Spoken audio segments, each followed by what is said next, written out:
mas que não era vista com clareza. Então, o próprio Deus se dispõe a revelar quem ele é.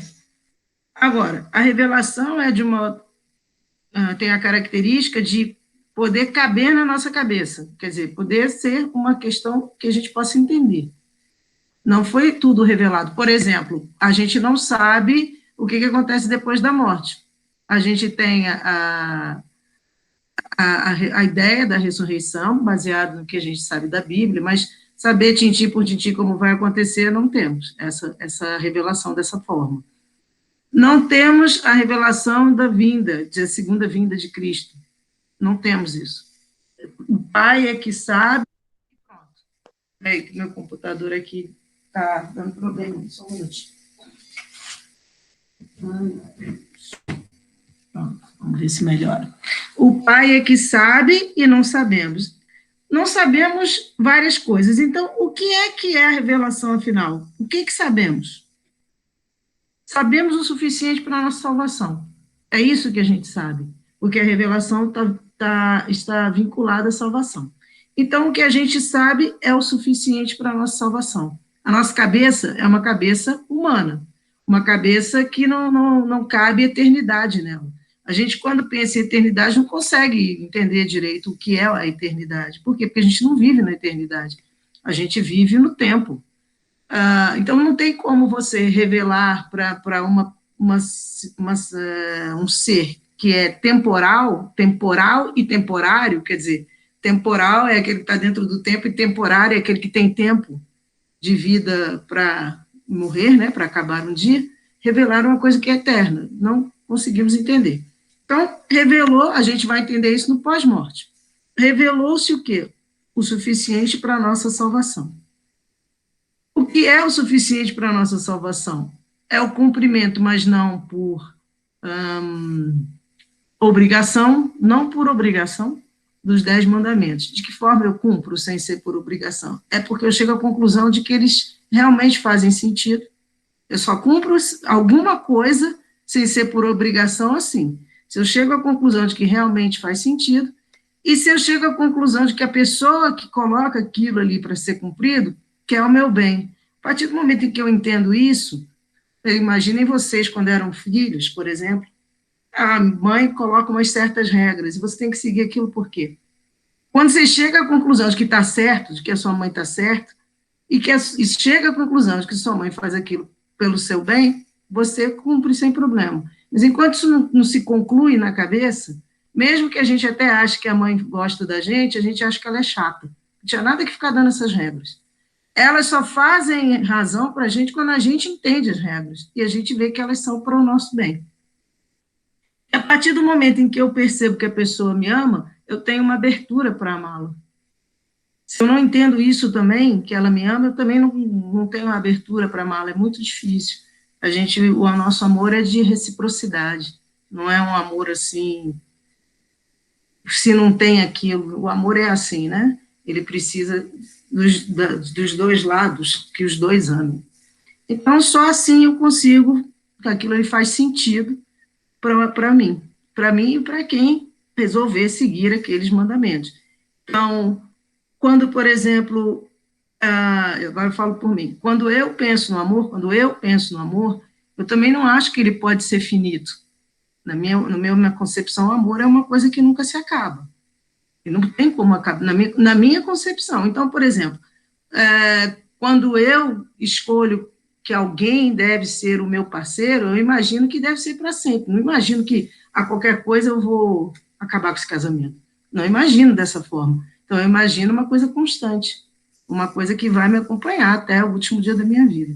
Eu imagino o amor assim. Por quê? Porque o amor que eu tive, que eu tenho, vamos dizer assim, para minha mãe que já morreu, é assim, pelo meu pai é assim, pelos meus familiares é assim. Então, não pode ser diferente de uma outra pessoa que eu vou escolher para ver comigo. Não pode ser diferente. Mesmo que não funcione, mesmo que não dê certo, eu continuo ainda achando que ele é uma coisa eterna. E aí, quando eu, então, observo aqueles mandamentos de amar ao próximo, de amar a mim, de amar a Deus, eu acho que aquilo ali me parece uma coisa correta. Principalmente que eu começo a ser... existem duas maneiras de você trabalhar essa questão, mesmo na filosofia. Você pode começar de cima para baixo, que é começar de Deus para você, e você pode começar de baixo para cima, que é de você para Deus. Então, quando você começa de você para Deus, você é mais fácil, porque aí você tem que ter toda essa a humanidade que te cerca, você está no meio da humanidade. Então, você tem que olhar em volta dessa humanidade que te cerca, e a partir do olhar que você olha para essa humanidade que te cerca, que é a que está convivendo com você, é que você pode exercer o seu amor. É muito mais fácil exercer para esta humanidade que te cerca do que você querer ir direto para Deus. Aliás, é assim que o Evangelho diz: quem não ama aquele que está do seu lado, como é que vai querer amar um que não vê? Porque a gente não vê a Deus, né? Então, o amor, ele começa assim nessa estrutura nuclear, né, na minha família, no meu trabalho, os meus vizinhos, meus colegas de escola, ele começa dessa maneira. E aí ele vai, com a nossa idade, ou ele vai se extinguindo, ou ele vai aumentando, aí depende da vida de cada um. Mas, enfim, então, a salvação exatamente passa pelo caminho do amor. Ela não passa por outro caminho. Não tem outro caminho para você se salvar que não seja pelo amor. Tanto que eu disse para vocês que se um índio lá na selva que nunca ouviu falar no cristianismo, ele pode se salvar? Pode. Porque o amor é uma coisa que todos nós somos presenteados com ele. O que acontece conosco é que a gente depois, algumas pessoas depois, parece que abandonam o amor, aí é de cada um, mas que todo mundo tenha esse presente, todo mundo tem. Se a gente observar as crianças, a gente chega a essa conclusão. Agora, o que acontece depois naquele núcleo familiar, o que aconteceu, o que deu e por que virou uma outra pessoa assim, assado, são as situações da vida, né? Então, a salvação é isso, é viver a vida do amor.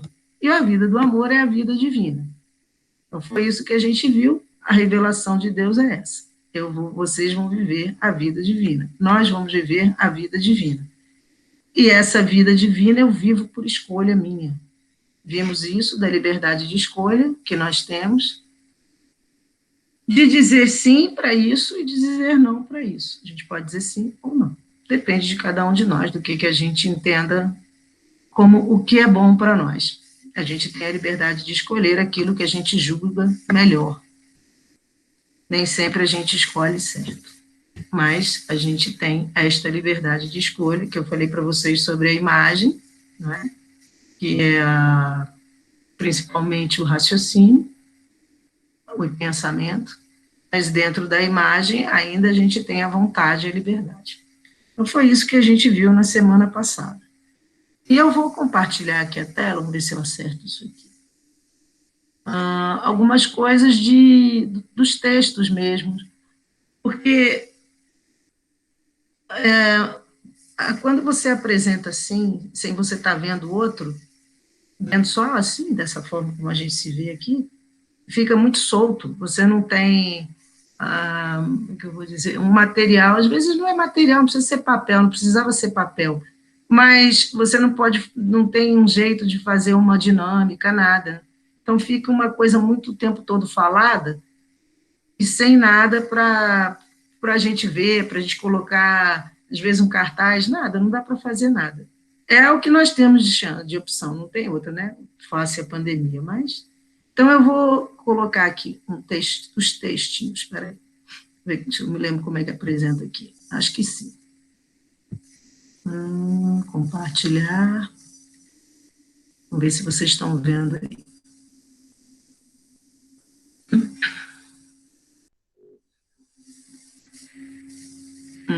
Deixa eu ver se eu acho aqui. Aqui. Estão vendo? Vocês têm que abrir para me responder. Sim. Oi? Sim, estamos vendo. Ok. Vamos ver aqui.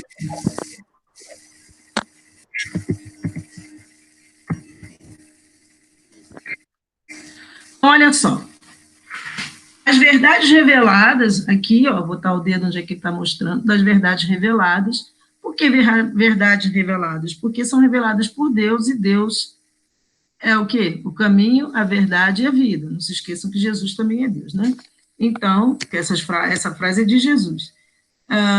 Mas a verdade é o próprio Deus. Então, ele diz, das verdades reveladas faz ressair o que nelas há de convincente, estético e empolgante. Põe em relevo os valores vitais do cristianismo, os motivos que subjugam o coração e a vontade por se derivarem diretamente da revelação. São estes os motivos que verdadeiramente influem nos atos livres do homem e lhes plasmam a vida moral e religiosa. Então, a vida moral e a vida religiosa. No início, digamos, teve a perseguição, né, assim que Jesus morre, começa, o cristianismo tem início, tem uma perseguição, mas logo em seguida ele se torna a religião da Europa da época. E ele vai plasmar, como ele está dizendo aqui, a vida moral e a vida religiosa até 1800, apesar de serem muito perseguidos, ela tem a base no cristianismo. Agora é que está saindo dos eixos. E essa base já está virando uma outra base que é mais cristã. Uma revelação sobrenatural. Por que sobrenatural? Porque foi revelação divina. Natural somos nós aqui, natureza. A revelação sobrenatural é a revelação divina. As perfeições invisíveis de Deus, como ensina o apóstolo, se conhecem desde a criação do mundo, através das obras que foram criadas, assim como seu poder é sempiterno significa eterno, e sua divindade. Então, ele diz, olha, as perfeições invisíveis, que não se veem, se conhecem desde a criação do mundo, através das obras que foram criadas por Deus. Então, ele fala aquilo que eu disse. Eu olho primeiro para aquilo que está ao meu lado. Minha humanidade, e nesse caso aqui, ele está falando de todas as obras. Então, é a humanidade, os homens, os animais, as plantas, tudo que existe. Então, ali existe beleza, perfeição? Sim, quando a gente olha, não é perfeito porque termina, né? Mas existe uma beleza, você vendo o mar, você vendo os morros, vendo a natureza, as flores, tudo isso tem beleza. Então, a partir disso, a partir dessa criação tão bela que a gente vê, inclusive nós mesmos, a gente chega à conclusão de que quem fez isso tem que ser perfeito, não pode ser um ser imperfeito. Então, por isso que ele diz que essas perfeições são vistas quando você observa as obras criadas por esse poder eterno e pela divindade divina. Sendo tão amplos e variados os elementos constitutivos da revelação divina, não é fácil abrangê-los com inteligência nem guardá-los na memória, ainda que deles se tenha a devida compreensão. Em vista disso, para se conseguir uma explicação rápida e satisfatória, no momento de ensinar, nossos maiores reduziram e distribuíram, com prudência exímia, toda a doutrina da salvação em 4 pontos capitais. Então, quais são? O símbolo dos apóstolos, que é o credo, creio em Deus Pai Todo-Poderoso, Criador do céu e da terra. Os sacramentos, os 10 mandamentos, que é o decálogo, e a oração dominical, que a gente pode chamar de missa. Então, é isso que nós vamos ver de uma maneira com vocês um pouco mais rápido, porque os meninos, para vocês acompanharem, eles já viram, eles estão vendo agora os sacramentos, e a gente está falando exatamente da missa, a missa de domingo, principalmente, porque tem missa todo dia, né? Mas a gente está falando para eles da missa de domingo, porque a de domingo sendo uma missa completa, vamos dizer assim, não completa, é sempre completa porque Deus sempre está presente, mas assim, é o dia da ressurreição, é o dia que a igreja diz que todos devem ir à missa, e ela é maior, então a gente pode explicar melhor para eles a divisão da missa, né? Para vocês também a gente vai explicar. Então, a doutrina do símbolo, que é o credo, encerra tudo que o magistério da igreja nos propõe a crer, com relação a Deus, à criação e ao governo do mundo, à redenção do gênero humano, a recompensa dos bons e a punição dos maus. A doutrina dos 7 sacramentos abrange os sinais que são, por assim dizer, instrumentos para se conseguir a graça divina. O Decálogo descreve os 10 mandamentos, e a oração dominical contém tudo que o homem possa querer, esperar e pedir para a sua própria salvação. Oração dominical, Pai Nosso. Interromper o compartilhamento. Vamos lá, agora para voltar. Linda, viva. Aqui. Então, vocês têm a mesma coisa. Peraí, deixa eu abrir aqui de novo. Deixa eu me olhar aqui.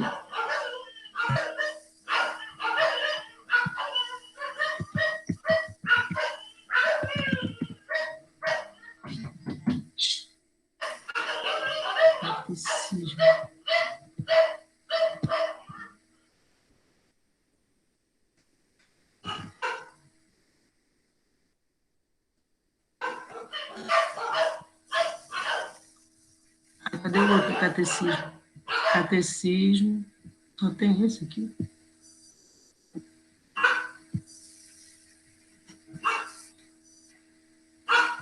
Gente, cadê o catecismo? Eu mandei até o catecismo para vocês, e agora eu não estou achando o catecismo aqui. E tem o catecismo, o novo catecismo. Ele é o mais velho. Agora eu não estou achando o catecismo que eu mandei para vocês aqui. Que é o catecismo da Igreja Católica. No grupo do WhatsApp tem. Será que você Pois eu vou mandar para cá. No WhatsApp, mas é que eu queria abrir com eles, né? Tá no Zap mesmo, eu mandei para vocês. E eu achava que estava aqui, vamos ver se está nos downloads. Porque tem que estar em algum lugar, eu mandei, poxa. Olha aqui, ó.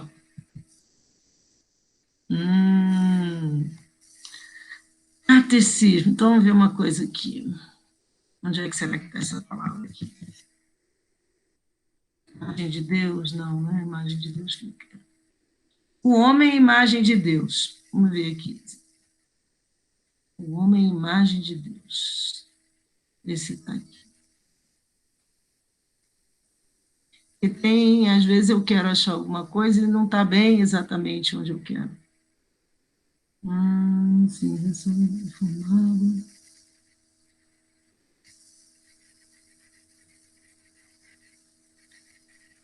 Mas isso aqui é bem interessante, vamos lendo aqui. Não está bem onde eu queria, não, mas vamos aqui. Olha, Cristo, na própria revelação do mistério do Pai e do seu amor, manifesta plenamente o homem a si mesmo e descobre-lhe a sua vocação sublime. O que significa manifestar o homem a si mesmo? Porque o homem foi criado para ser assim como Jesus nos mostrou. O homem foi criado para amar. O homem foi criado para acertar. O homem foi criado para viver a vida divina. Acontece que tem ali, como a gente viu lá no primeiro dia, que nós temos ali um problema do pecado. E isso é que faz com que a gente se distancie daquilo que a gente foi criado para. E a gente, a partir do pecado, começa, então, a se distanciar de Deus. Mas não foi para isso que a gente foi criado. Então, olha lá. Foi em Cristo, imagem do Deus invisível, que o homem foi criado à imagem e semelhança do Criador. Assim como foi em Cristo Redentor e Salvador, que a imagem divina, deformada no homem pelo primeiro pecado, foi restaurada na sua beleza original e enobrecido pela graça de Deus. A imagem divina está presente em cada homem, resplandece na comunhão das pessoas, à semelhança da unidade das pessoas divinas entre si. Então, olha só, dotado de uma alma espiritual e imortal. O que ocorre? Nós temos um corpo que envelhece, que perde as suas possibilidades, até com quanto mais idade tem, mais você vai perdendo uma gama de coisas pode acontecer, perde como é que se diz, a mente, não no sentido de que você não continua pensando, mas vai começando, às vezes, com esclerose, com essas doenças de mente, Alzheimer, etc. O corpo também, né, vamos ficando velhos, Mas a nossa alma, ela é espiritual e imortal, ou seja, ela vai continuar. Então, quando a gente fala da ressurreição, que é a crença da igreja, porque Jesus ressuscita, o que é isso? Como que você tem um que morre, uma parte sua que morre, e uma parte sua que não morre? Uma é mortal e outra é imortal. A parte física mortal e a alma espiritual e imortal. Então, na ressurreição, a promessa divina é que nós teremos a ressurreição de quem, quando a gente lê o credo? Da carne, quando a gente reza o credo, né? Creio na ressurreição da carne. Então, quem ressuscita é a carne, porque a alma não morre. Ela vai ressuscitar de que forma? Não sei, mas garanto para você que é de uma forma que possa conviver com esta alma espiritual e imortal para a eternidade. Então, provavelmente será um corpo espiritual, a gente não sabe como é que será. É uma das coisas que a revelação não deixa clara, ela diz que serão, que vão ressuscitar a carne. Pronto, está dito e pronto. E a gente crê nisso, mas exatamente como se dá isso, ninguém sabe. Aí ele diz, a criatura, a pessoa humana é a única criatura sobre a terra, não é a tema, é a terra, querida por Deus por si mesma. Ou seja, o que ele quer dizer com isso? Porque ele nos fez a sua imagem e semelhança. Ali na Bíblia, quando você vê da criação do mundo, ninguém é imagem e semelhança de Deus, só o homem. A pessoa humana participa da luz e da força do Espírito Divino. Então, como é que é a nossa relação com Deus? A nossa relação com Deus é pela nossa alma espiritual. Deus é um puro espírito, ele não tem carne. Então, a nossa relação com ele é uma relação pelo nosso espírito. E ele se dá através, a relação, né, se dá através das nossas orações. Sejam elas as orações como a gente faz no início, quando a gente abre nossa sala de catequese, Pai Nosso, Ave Maria, Credo, etc., sejam essas orações que a gente faz de coração, aquelas que parecem umas conversas, enfim, essas que são as que a gente faz e que cada um sabe como faz e quando pede, quando agradece e quando chora na frente de Deus. Às vezes ninguém vê, só Deus que está vendo, enfim, são as maneiras como a gente se comunica pelo Espírito. Pela razão, olha, ele falou um pouco aqui da razão e da vontade. Pela razão, é capaz de compreender a ordem das coisas estabelecidas pelo Criador. E pela vontade, é capaz de se orientar a si própria para o bem verdadeiro. E encontra a perfeição na busca e no amor da verdade e do bem. Em virtude de sua alma e das forças espirituais, da inteligência e da vontade, o homem é dotado de liberdade. Era isso que eu queria que chegasse aqui. Sinal privilegiado da imagem divina. Então, foi isso que a gente viu na semana passada, sobre a questão da inteligência, da vontade e da liberdade. Sinal privilegiado da imagem divina, que eu falei para vocês que ninguém perde isso. Isso aqui não tem como perder. Até porque, para que a gente se arrependa de alguma coisa, a gente precisa fazer uns raciocínios, senão a gente não se arrepende, a gente precisa raciocinar. A gente precisa raciocinar que naquele momento eu não devia ter dito isso, não devia ter feito isso. Eu preciso conseguir me lembrar, preciso da memória também, de me lembrar o que foi aquele momento, por que eu fiz, mas por que ela falou, mas por que eu disse, mas por que eu não sei o que, enfim, qualquer que seja a coisa, né? A nossa memória funciona nos ajudando a lembrar das coisas que a gente faz. E quando a gente tem essa coisa da culpa, de não devia ter dito, não devia ter falado, não devia ter feito, aquilo fica muito, como é que se diz? Presente, ele está sempre lembrando da coisa, né?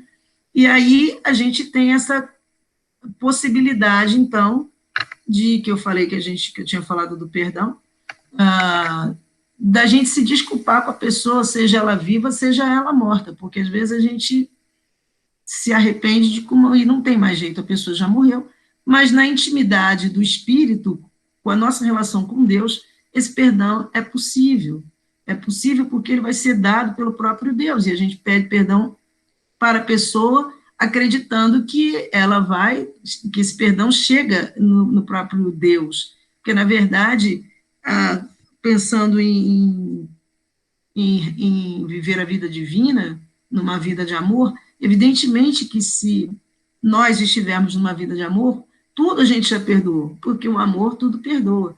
Então, nós que estamos aqui não temos essa ideia, né? A gente está vivo aqui, não tem essa ideia de como pode ser uma vida só de amor. Aqui não é assim. Então, a gente tem também dificuldade de fazer visualizar esse tipo de coisa. Ou até de pensar, às vezes, nesse tipo de coisa. Mas podem ter certeza que se a pessoa a quem a gente fez alguma coisa, se ela já morreu e ela está com Deus, ela certamente vai perdoar. Isso a gente não pode ter dúvida. Nossa dúvida é sobre a gente mesmo, porque ainda estamos aqui e o perdão é uma coisa muito difícil. Ele requer a graça divina. Então, mediante a sua razão, o homem conhece a voz de Deus que o impele a fazer o bem e a evitar o mal. Todos devem seguir essa lei que ressoa na consciência e se cumpre no amor de Deus e do próximo. O exercício da vida moral atesta a dignidade da pessoa. Fazer o bem e evitar o mal. E a dignidade da pessoa humana, ela também ela é baseada em outros 2 pontos, não só na lei do bem e do mal, de fazer o bem e evitar o mal. Ela é baseada em quê? Em que nós somos criados por Deus, criaturas divinas não, criaturas humanas, mas criadas por Deus com possibilidade e desejo de Deus de que a gente vá viver a vida divina, e que o próprio Deus se fez homem, não fez anjo, não se fez animal, não fez nada, ele fez anjo. Então, ele se fez homem. Então, na hora em que ele se faz homem, ele eleva a pessoa humana. A dignidade da pessoa humana é elevada, porque o próprio Deus se resolveu a se fazer homem. Então, eleva a dignidade da pessoa humana. Seduzido pelo maligno desde o começo da história, o homem abusou da sua liberdade. Vimos isso, né? Vimos o pecado original. Sucumbiu à tentação e cometeu o mal. Conserva o desejo do bem, mas a sua natureza está ferida pelo pecado original. O homem ficou com a inclinação para o mal e sujeito ao erro. O homem encontra-se, pois, dividido em si mesmo. E assim, toda a vida humana, quer singular, quer coletiva, apresenta-se como uma luta, e quão dramática entre o bem e o mal, entre a luz e as trevas. Pela sua paixão, Cristo livrou-nos de Satanás e do pecado, e mereceu-nos a vida nova no Espírito Santo. A sua graça restaura o que o pecado tinha deteriorado em nós. Então, uma coisa interessante e boa do livro, que eu botei para vocês lá, do Catecismo, é que ele aqui, no final de cada capítulo, ele tem o resumo. Então, isso que a gente leu aqui, ó, Cristo se manifesta ao homem, o homem tem uma alma espiritual, a verdadeira liberdade é o sinal privilegiado da imagem de Deus, o homem é obrigado a seguir a lei moral, que o impele a fazer o bem e evitar o mal, enfim. Agora vou fechar aqui.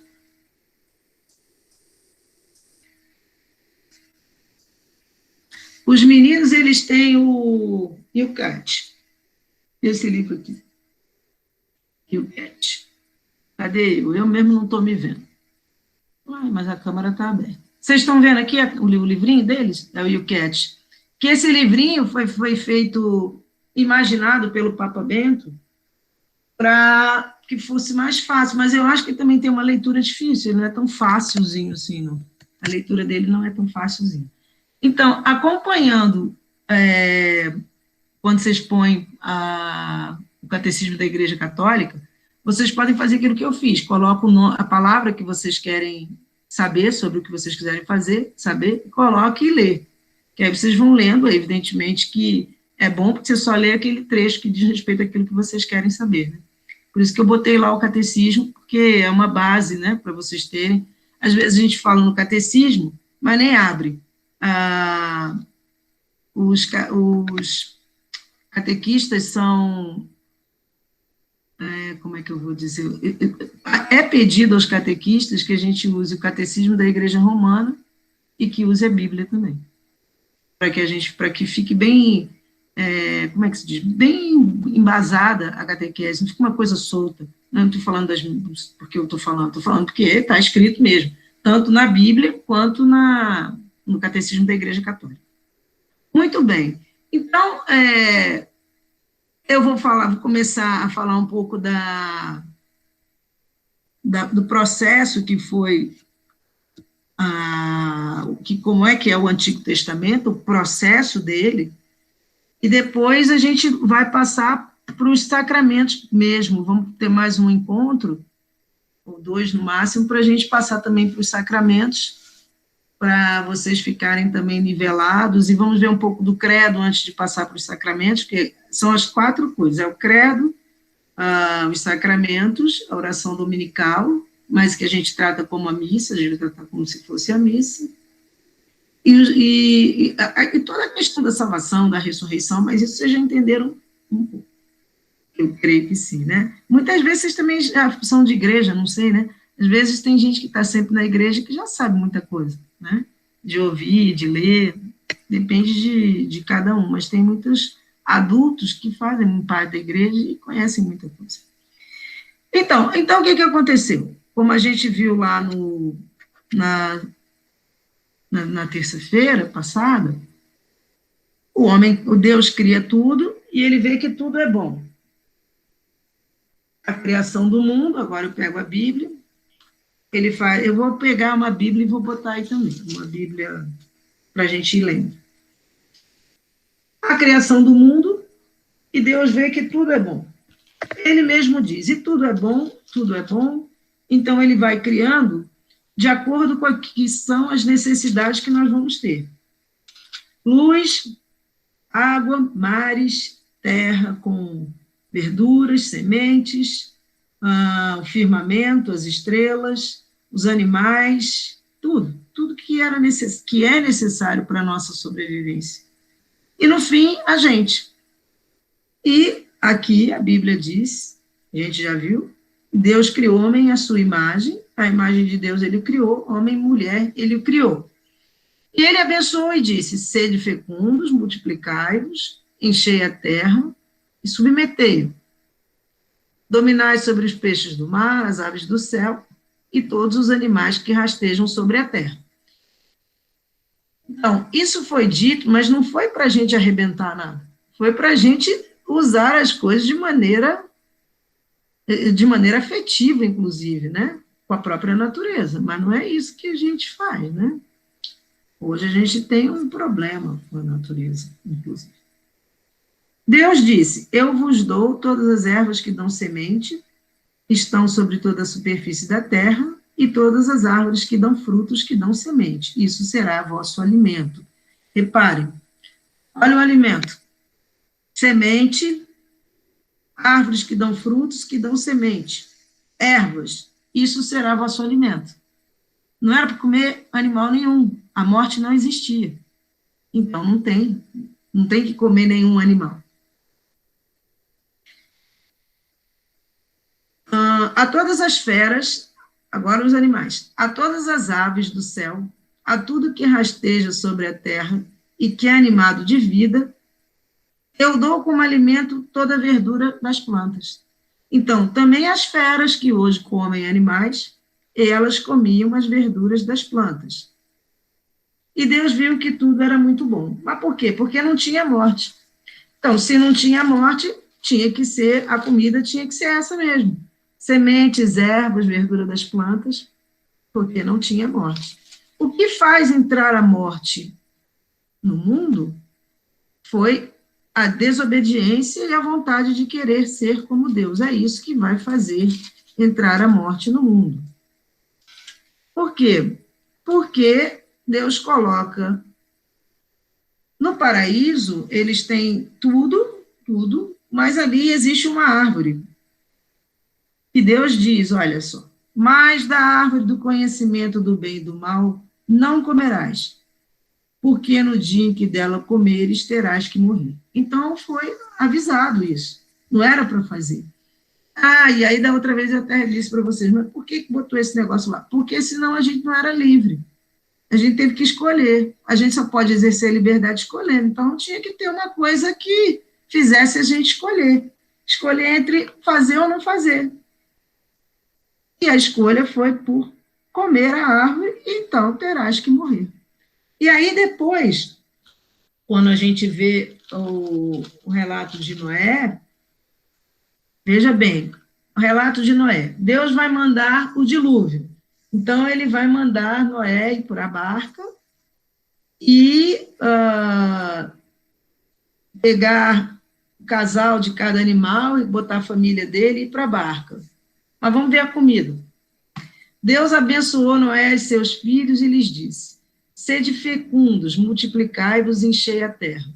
Sede o medo e o pavor de todos os animais da terra e de todas as aves do céu, como de tudo o que se move na terra e de todos os peixes no mar.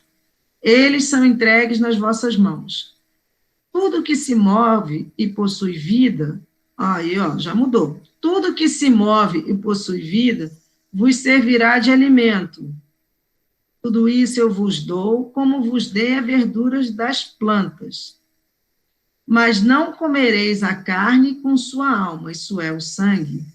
Pedirei contas, porém, do sangue de cada um de vós. Pedirei contas a todos os animais e ao homem. Aos homens entre si, eu pedirei contas da alma do homem. Então, não era para comer nada que tivesse sangue num primeiro momento, não havia morte. Mas agora, depois do pecado, a morte já existe. Então, houve aqui a permissão de Deus para que a gente coma, então, agora a carne. Está permitido. Mas, existe um pedirei contas aqui. Aos homens entre si, eu pedirei contas da alma do homem. Então, muda a visão divina sobre o que cada um vai comer em razão do pecado. O pecado altera e você pode comer agora a carne, por quê? Porque existe a possibilidade da morte. Então, todos morreremos, sem exceção, também os animais, também as plantas, também tudo. Então, todos morreremos. Mas aí, eu também falei para vocês, ou para os outros meninos, eu não me lembro mais, porque como são dois, uma coisa importante aqui, que é o sinal da aliança, porque Deus foi fazendo várias alianças. Quando a gente chega na nova e na eterna aliança, que é a que a gente ouve na missa, ela é eterna. Então, é uma aliança que sempre existiu. Deus sempre quis daquela forma. Ele vai fazer um trajeto com o homem para chegar em Jesus e para que ele decrete essa aliança que sempre foi a vontade de Deus. Então, apesar de a gente dizer nova, ela sempre existiu, porque ela é a vontade de Deus. Mas Deus vai fazendo outras alianças. E ele faz uma muito importante com Noé. Diz Noé, Deus disse a Noé, quando eis a aliança, isso aqui é super importante, que instituo entre mim e vós e todos os seres vivos, não é só homem não, todos os seres vivos que estão convosco, para todas as gerações futuras, porém meu arco na nuvem, e ele se tornará um sinal da aliança entre mim e a terra. Quando eu reunir as nuvens sobre a terra, e o arco aparecer na nuvem, eu me lembrarei da aliança que há entre mim e vós, e todos os seres vivos, toda a carne e as águas, não mais se tornarão um dilúvio para destruir toda a carne. Quando o arco estiver na nuvem, eu o verei e me lembrarei da aliança eterna que há entre Deus e os seres vivos, com toda a carne que existe sobre a terra. Então, existe, assim, um medo de quem tem animal, o que será que vai acontecer? Eu não sei o que vai acontecer, mas eu sei que existe uma aliança eterna entre Deus e os seres vivos. E aí, ele diz a Noé, este é o sinal que estabeleço entre mim e toda a carne que existe sobre a terra. Então, Deus, quando a gente vê o arco-íris, esse arco que ele fala é o arco-íris. Então, é sinal de que Deus está se lembrando da aliança que ele fez com todos os seres vivos que estão sobre a terra, e como ela é eterna, ela evidentemente não tem fim, nem tem começo, a coisa eterna é assim, mas ele vai se voltar para o primeiro e o último, como eu disse para vocês, homens, o último ser vivo, e o último homem, e o último, e o primeiro e o último de tudo, de toda a carne, vamos dizer assim. Então, também dos animais. É toda a carne, não tem todos os seres vivos, como ele disse aqui. Isso é importante, porque a gente não sabe exatamente o que acontece, exatamente, mas a gente sabe que Deus fez uma aliança e que ele não vai quebrar a aliança. A aliança mesmo que ele está dizendo, a aliança é eterna entre Deus e os seres vivos. Então, quando Jesus diz assim, eu renovo todas as coisas, ele está falando dessa aliança aqui, que a gente não sabe como é que são as coisas, nem sabe como é que vão acontecer as coisas, mas ele vai renovar todas as coisas. Não me perguntem, eu não sei. Eu só sei que é assim, porque está estabelecido no início da Bíblia, em que nem havia ainda chegado o Messias. Estabeleceu-se aqui. Então, por que Deus manda o dilúvio? Porque os homens começam a pecar terrivelmente. Então, a humanidade se corrompe e Deus manda o dilúvio. E a questão toda já começa mal, porque a gente tem ali no relato a morte de Caim e Abel. A Caim que mata Abel, né? O irmão que mata o outro irmão. Então, já começou mal a situação do homem, ela continua ruim, então Deus vai mandar o dilúvio. Ele pensa em exterminar tudo, mas ele vê que Noé é justo, então ele dá mais uma chance aos homens e recomeça, então, a humanidade começa, ela não recomeça, quer dizer, ela continua, mas a partir de Noé. E aí sim vai entrar a história da salvação. É depois disso que entra, tem a Torre de Babel, que eles, os homens vão querer fazer uma torre que vá até os céus e não conseguem. Como não conseguem? Porque aí Deus diz, mas olha só o que eles estão querendo fazer. Aí cada um começa a falar uma língua diferente. E aí não se entendem mais e não conseguem mais fazer a torre. E aí, então, ele vai começar com essa escolha, que eu falei para vocês na semana passada, que ele vai escolher um homem, ele vai formar o povo eleito, que é o povo judeu. Vai escolher um homem só. Esse homem se chama Abraão. Ainda não existe esse povo eleito. Ele é de uma terra chamada Ur. E aí Deus diz assim para Abraão, e Abraão acredita. Sai da tua terra, da tua parentela e da casa de teu pai para a terra que te mostrarei. Eu farei de ti um grande povo, eu te abençoarei e engrandecerei teu nome. Abençoarei os que te abençoarem, amaldiçoarei os que te amaldiçoarem. Por ti serão benditos todos os clãs da terra. Agora imagina, um homem só, dele que tinha uma esposa que era estéril, como é que vai sair um grande povo? Como é que todos os clãs da terra serão benditos em Abraão? Mas Abraão vai, ele acredita naquilo, e ele sai, então, dessa terra e vai para o Egito e começa a andar. Então, ele vai porque ele está indo na direção da terra prometida, aquela terra que Deus prometeu a ele. Essa terra é Jerusalém, que eu falei para vocês na semana passada, que as 3 religiões monoteístas têm a visão voltada para Jerusalém, né? Porque Abraão, que eu falei para vocês, vai ser o pai do primeiro de Ismael, que vai dar início ao povo muçulmano, ao povo árabe, melhor dizendo. Por isso que eles têm o olhar voltado para Abraão também. E essa maneira de falar, um grande povo, uma grande bênção, os filhos, as nações, é porque ele é chamado do pai da fé. Ele acreditou nisso, ele foi e ele é considerado o pai da fé. Então, ele parte com a família, toma a mulher e vai. Então, é a história toda dele indo na direção da Terra Prometida. E aqui tem uma parte que vocês, às vezes, ouvem na missa. Ele recebe a visita de um rei.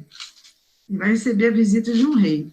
Esse rei se chama Melquisedeque. De vez em quando aparece nas missas essa alusão ao rei Melquisedeque. Melquisedeque vai lá visitar ele, e ele leva o quê? Olha, Melquisedeque trouxe pão e vinho. Ele era sacerdote do Deus Altíssimo. E ele pronunciou esta bênção: Bendito seja Abraão pelo Deus Altíssimo que criou o céu e a terra, e bendito seja o Deus Altíssimo que entregou teus inimigos entre tuas mãos. Qual é a situação aqui? É porque naquela época o sacrifício ele era feito com animais. O sacrifício era sangrento. E Melquisedeque trouxe pão e vinho. Então, Melquisedeque já é uma coisa que a gente chama de pré-figura de Cristo. Daquele que vai ser, quando vocês já devem ter ouvido isso, não sei, que Cristo é sacerdote na ordem de Melquisedeque. De vez em quando os padres falam isso na missa. Eles falam, não sei se vocês já ouviram, mas eles falam, é sacerdote na ordem de Melquisedeque.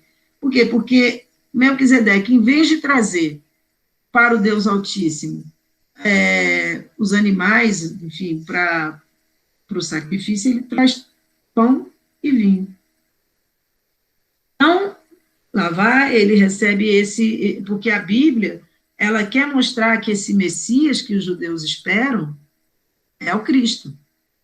Bem lá no início, está bem no início, a gente está no livro de Gênesis ainda. Muito bem. Então, ele vai fazendo a primeira aliança, Deus faz a primeira aliança com Abraão. Um homem. Falamos da aliança, né? Um homem.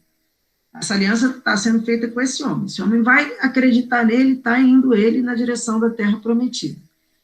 E aí ele recebe uma visita, outra visita, dizendo a ele que ele seria pai.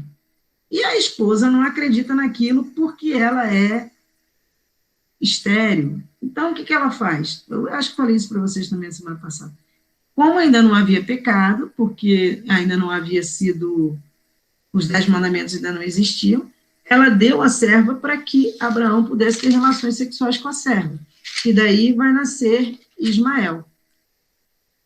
Mas ela não tinha entendido, não era isso. Ia ser um filho dela mesmo, com ele. E ali, então, começa o filho da promessa, que é Isaac.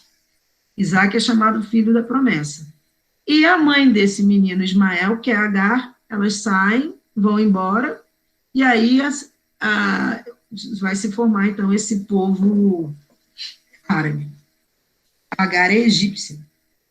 Muito bem. Além disso, Deus vai falar para os judeus, ainda não tem judeus, desculpa, vai falar ali para Abraão que ele mande circuncidar os meninos que nascerem. O que é a circuncisão? Os judeus fazem até hoje a circuncisão. É tirar aquela pele que tem no pênis. Isso é a circuncisão. Os cristãos não fazem circuncisão, mas os judeus até hoje fazem, porque eles cumprem o Antigo Testamento. Então, aquilo foi uma aliança que Deus fez no sentido de mostrar que vocês são o meu povo. E como é agora a aliança? É pela hóstia, não tem mais circuncisão. Então, o cristão não faz circuncisão. Ele tem o quê? O que é o momento da aliança? Qual é o momento da aliança? É esse, ali na missa, em que é o momento da nova e eterna aliança, e que então ali se perfaz o Cristo em corpo, sangue, alma e divindade. Essa é a nova aliança. Eterna aliança, né? Então, ele faz essa aliança com Abraão, está fazendo aliança, já fez com Noé, dizendo que vai lembrar de todos os seres vivos, sem exceção. Agora está fazendo uma com Abraão, mostrando que haverá uma maneira de se saber quem é um judeu, na verdade, né? E há uma maneira, então, de se saber quem é um cristão, através da Eucaristia. Mas, nessa época, ainda não havia a Eucaristia. Aí vem uma passagem interessante, que é a destruição de Sodoma, e nesta passagem, veja bem, por que essa cidade vai ser destruída? Porque já existe o estupro. Ele é antigo, e aqui também tem uma questão homossexual. Aqui diz o seguinte: Ao anoitecer, quando dois anjos chegaram a Sodoma, Ló estava sentado à porta da cidade. Ló é o sobrinho de Abraão. Logo que os viu, Ló se levantou ao seu encontro e prostrou-se com a face por terra. E disse: Eu vos peço, meus senhores, descei à casa de vosso servo para ir passardes a noite e lavar-vos os pés. Ele achava que eram pessoas, né? De manhã retomareis vosso caminho. Mas eles responderam: Não, nós passaremos a noite na praça. Tanto os instou que foram para sua casa e entraram. Preparou-lhes uma refeição e fez cozer pães e ázimos e eles comeram. Então chegaram esses anjos, que Ló acha que são dois homens, e ele os convida para ficar na casa deles. Ló, sobrinho de Abraão. Eles não tinham ainda deitado quando a casa foi cercada pelos homens da cidade, os homens de Sodoma, desde os jovens até os velhos, todo o povo sem exceção. Chamaram Ló e lhe disseram: Onde estão os homens que vieram para a tua casa? Trazei-os para que deles abusemos. Então, aqui já é uma visão do estupro, abusar dos homens que tinham ido para casa. E a gente tem o nome da relação sexual de sodomia. A sodomia vem desse local, Sodoma, porque aqui se praticava sodomia. E aí, Ló pediu para que eles não fizessem isso, mas eles insistiram, só que eram anjos, né? Então, o que acontece? A cidade sumiu. Sodoma foi penalizada por essa situação que estava já exagerada na cidade. Então, é a questão de Sodoma e Gomorra, são duas situações bastante conhecidas, né, na Bíblia. Então, finalmente, Sara entende que o filho tem que ser dela, ela fica grávida, e ela vai ter Isaac, que vai dar origem ao povo judeu. Muito bem, já são as 9 horas, vamos aqui encerrando. Vocês têm alguma dúvida?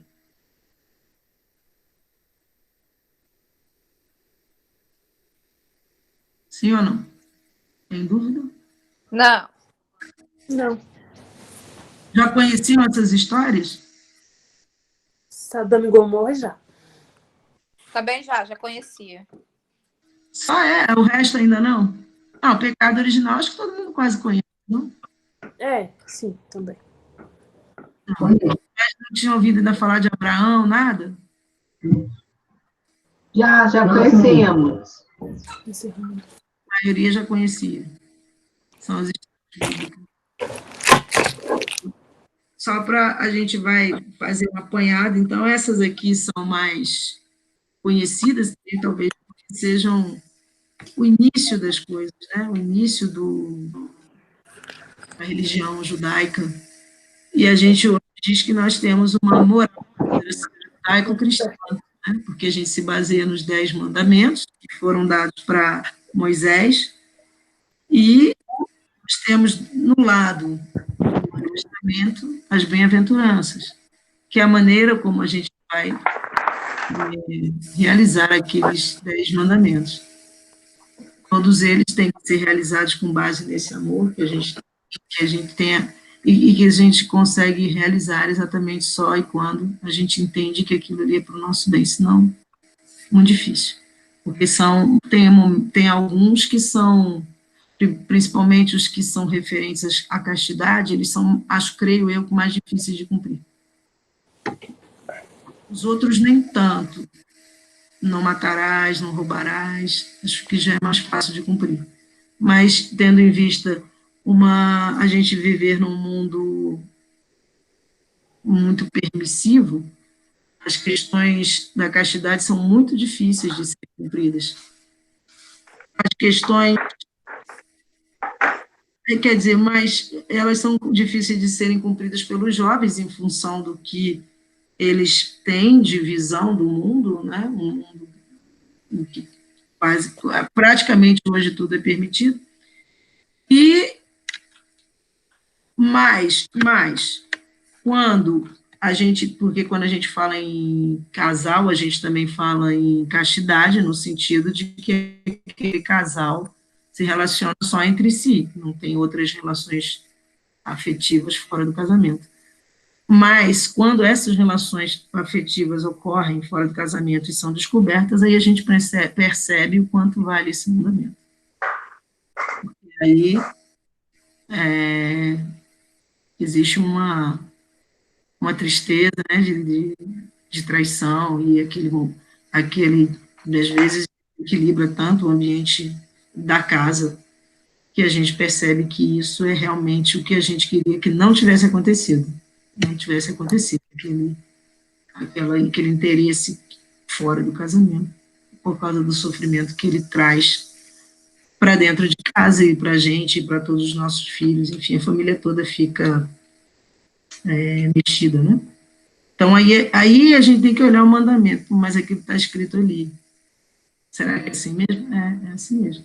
O sofrimento que causa esse tipo de coisa é assim mesmo. Não cometer adultério é um mandamento da lei de Deus. Não matarás, não roubarás, tudo isso. Um falso testemunho. Isso tudo, quando a gente coloca a gente fazendo, é uma coisa, mas quando alguém faz contra a gente, a coisa vira totalmente diferente.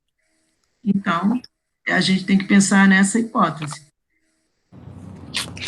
De cumprir o mandamento, a gente tem que inverter o papel. Agora sou eu que estou recebendo essa carregada de balas, mortes e roubos, etc. Aí é melhor que não tivesse mesmo acontecido isso. Então tá bom, já são 9h05. Cadê o Jailson? O Jailson sempre faz as orações. Estou por aqui. Jailson, você quer falar alguma coisa? Jailson fica lá quieto. Não, eu fico quietinho, só ouvindo. Já tome. Sou um bom ouvinte. E aprendendo também, né, que é o mais importante. A gente pode sim fazer a oração final. Você disse que alguém faria. Bom, aí fica. Você que tinha dito. É verdade. Alguém se habilita?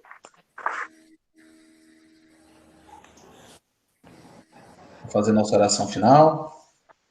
Loiane. Wagner. Tá, então eu vou fazer. Boa. Eu quero agradecer, Pai, por esse encontro, pelo ensinamento, por essa oportunidade de conhecer mais a palavra e a verdade, e é a verdade que nos conduz ao caminho, né, da fé.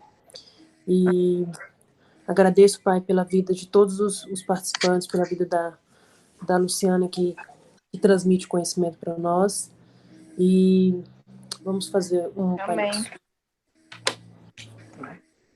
Pai nosso, que estais no céu, santificado seja o Estais no céu. Santificado o vosso reino, seja feita a vossa vontade, assim na terra como no céu. venha a nós o vosso o reino. nosso de cada dia nos dai hoje, Olha hoje, perdoai as nossas ofensas, assim como nós perdoamos a No céu. não deixeis Não, na O nosso de tentação, cada dia vai hoje. mas nos dai o mal. Amém. Assim como nós a quem tem ofendido. Não nos deixeis cair em tentação, mas nos do mal. Amém. Amém. Tenham todos uma excelente semana, uma semana abençoada por Deus. E Comum o áudio no final, né?